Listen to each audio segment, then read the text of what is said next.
আমি এই প্রথমবার সেজে গুজে তাও আবার শাড়ি পরে গিয়েছিলাম বাইরে শ্যুট করতে। আমি না ভীষণ এক্সাইটেড ছিলাম জানো তো। দুদিন আগে থেকে ভাবছিলাম এত দূরে যাব, তাও আবার শাড়ি পরে এতক্ষণ থাকবো, সবটা আমি পারবো কি না। কিন্তু ভগবানের আশীর্বাদে আর তোমাদের ভালোবাসায় আমি পেরেছি। শাড়ি পরাটা আমার কাছে এখন খুব একটা কঠিন বিষয় নয়। আমি খুব ভালোবাসি শাড়ি পরতে। আগে যতটাই ভয় পেতাম শাড়ি পরতে, এখন আমি শাড়ি পরতে সত্যি অনেক পছন্দ করি। কিন্তু এত দূরে যাব সেটা নিয়ে একটু ভয় আমার মধ্যে কাজ করছিল।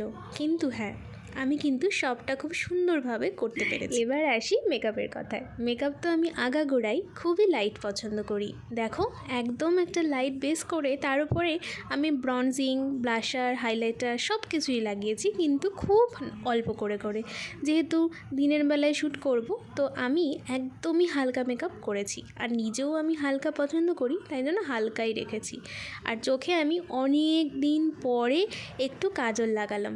আমার কাছে মনে হয় যে কাজলটা আমাকে একদমই মানায় না, তাই খুব একটা কাজল পরার সাহসও দেখাই না। রাস্তার পাশে বাড়ি হওয়ার একটা অসুবিধা কি বলো তো, প্রচণ্ড বেশি গাড়ির সাউন্ড আসে। তোমরা প্লিজ একটু অ্যাডজাস্ট করে নিও। কি করব বলো, গাড়িটাকে তো আর বন্ধ করতে পারবো না, তোমরা একটু অ্যাডজাস্ট করে নিও। এই ছিল আমার ওভারঅল লুক। তোমরা অবশ্যই কমেন্ট করে জানিও আমাকে কেমন লাগছে।